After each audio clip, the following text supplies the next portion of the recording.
জুলাইয়ের একদম শুরুতেও কি কখনো ভেবেছিলেন যে জীবদ্দশায় এই পরিবর্তনটা দেখে যেতে পারবেন? 7ই জানুয়ারি যখন সর্বশেষ নির্বাচনটা হয়ে গেল শেখ হাসিনা, যেটাকে আমরা নাম দিয়েছিলাম আমি আর ডামির নির্বাচন বা আমরা আর মামুদের নির্বাচন, যেটা আমরা বলেছিলাম ওই সময়, ওইটার পরে আমিও ব্যক্তিগতভাবে কিছুটা হতাশ হই যে হাসিনাকে নামানো যাবে তো, ক্ষমতাচ্যুত করা যাবে তো। সংগ্রামের জীবনের একটা সময় দীর্ঘ 787 দিন আপনাকে বিএনপি কার্যালয়, আপনি নিজেই স্বেচ্ছায় সেখানে থেকেছিলেন, যেহেতু সে সময় বেগম খালেদা জিয়া তার মুক্তির জন্য আপনার একটা প্রতীকে সেটা প্রতিবাদ ছিল, এবং 4.5 ফুট বাই 9.5 ফুটের একটা কামরায় থেকেছেন। মাঝে মাঝে তখন ঝটিকা মিছিল বের করতেন, আশেপাশে অল্প কিছু কর্মী ছিল, পুলিশ ধাওয়া করতো, আবার ভিতরে চলে যেতে হতো, নিচে পুলিশের পাহারা থাকতো। তো এরপর একটা দীর্ঘ লড়াই সংগ্রাম শেষে আপনার এখন ক্ষমতায় আসলেন। তো ক্ষমতার কাছে থাকতে সবাই খুব পছন্দ করে নিশ্চয়ই। এখন যারা একটা সময় গ্রেফতার আতঙ্কে আপনার আশেপাশে ভিড়তে ভয় পেত, তারা নিশ্চয়ই এখন আপনার আশেপাশে ভিড় করছে। চাইলে এখন আপনি হাজার হাজার কর্মী নিয়ে মিছিল করতে পারবেন। তো ওই যে ক্ষমতায় না থাকা এবং এই যে ক্ষমতায় থাকা, এই দুইটার মধ্যে পরিবর্তনটা কি দেখলেন? পরিবর্তনটা অনেক পরিবর্তন আছে নিঃসন্দেহে। আমরা যখন বিরোধী দল, এবং এটা এমন একটা বিরোধী দল, সে তো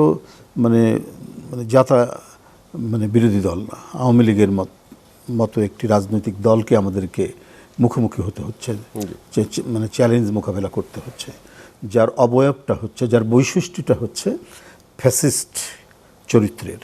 তো এই ধরনের একটি রাজনৈতিক দলকে মোকাবেলা করে আমাদের বিরোধী দল করা, একটা আছে একেবারে গণতান্ত্রিক বিরোধী দল, পার্লামেন্টের মধ্যে সরকারি দল আছে, সরকার যারা গঠন করেছে, এবং সিস্টেমেটিকভাবে বিরোধী দল আছে, তারা পার্লামেন্টে বক্তব্য রাখছে। তৃতীয় বিশ্বের দেশে কিছু বাইরেও, বাইরেও, হাউজের বাইরেও কিছু কর্মসূচি বিরোধী দল করে, সেটা করতে পারে।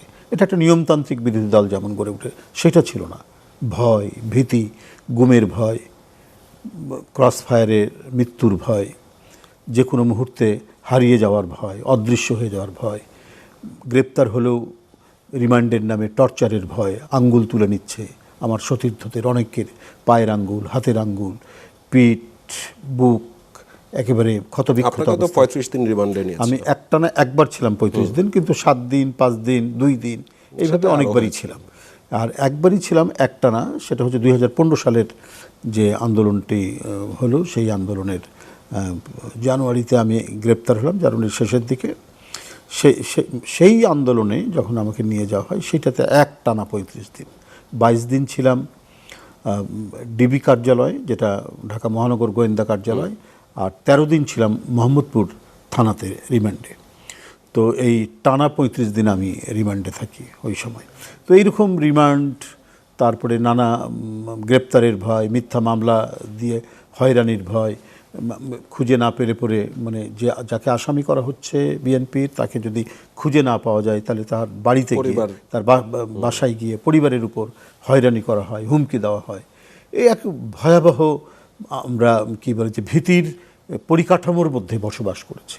হঠাৎ করেই তো সেই ক্ষমতার মসনদ ভেঙে গেল। হঠাৎ করে 17 বছর লেগেছে, নিরন্তর সংগ্রাম করতে হয়েছে। অনেক সতীর্থ আমাদের সামনে থেকে চলে গেছে। আমারই সেক্রেটারি ছিল জাতীয়তাবাদী ছাত্র দলের কেন্দ্রীয় কমিটি, আমি যখন প্রেসিডেন্ট, আমার যে সাধারণ সম্পাদক ইলিয়াস আলীকে আমরা এখনও খুঁজে পাই না। সে তো একটা জাতীয় পর্যায়ের নেতা, একটা বৃহত্তম ছাত্র সংগঠনের কেন্দ্রের সেক্রেটারি, বিএনপির সে সাংগঠনিক সম্পাদক, এবং সে এমপি। তো সে একজন তো জাতীয় নেতা, তার মতো মানুষকে নিরুদ্দেশ করে দেওয়া হলো। সাইফুল ইসলাম হিরু, সে এমপি ছিল, এক্স এমপি, এবং এটা হলো লাকসামের, কুমিল্লা জেলাধীন লাকসামের বিএনপি সভাপতি, তাকে নিরুদ্দেশ করে দেওয়া হলো।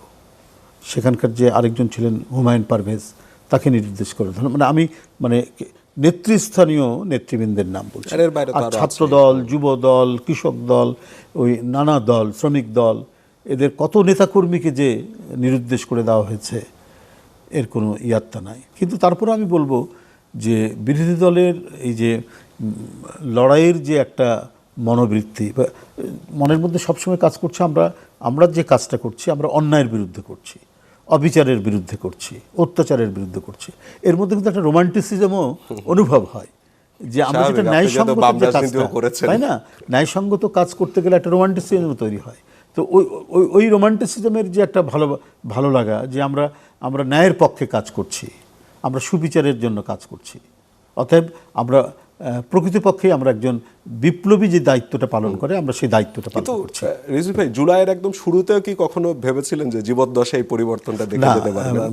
7ই জানুয়ারি যখন সর্বশেষ নির্বাচনটা হয়ে গেল, শেখ হাসিনা, যেটাকে আমরা নাম দিয়েছিলাম আমি আর ডামির নির্বাচন বা আমরা আর মামুদের নির্বাচন, যেটা আমরা বলেছিলাম ওই সময়, ওইটার পরে আমিও ব্যক্তিগতভাবে কিছুটা হতাশ হই যে হাসিনাকে নামানো যাবে তো, ক্ষমতাচ্যুত করা যাবে তো, সে তো এখন চূড়ান্তভাবে ফ্যাসিবাদের মানে দেখাবে, তার যে আরও যে পরাকাষ্ঠা সেটা সে দেখাবে, ভয়ঙ্কর রকমের বহিঃপ্রকাশ হবে, আরও বেশি অত্যাচারী এবং হিসাবে প্রতিহিংসা পরায়ণ হয়ে আত্মপ্রকাশ করবে।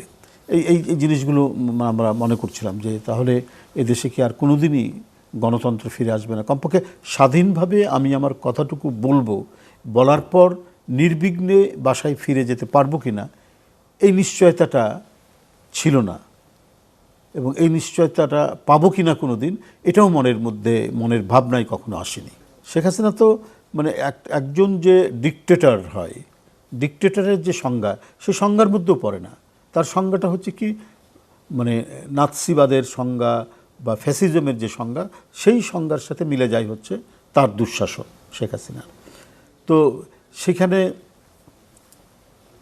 যে একটা ডিকটেটরিয়াল শাসনেও যতটুকু স্পেস থাকে সেটাও পাননি। ফ্যাসিবাদী শাসনে তো সেই স্পেসটা থাকে না।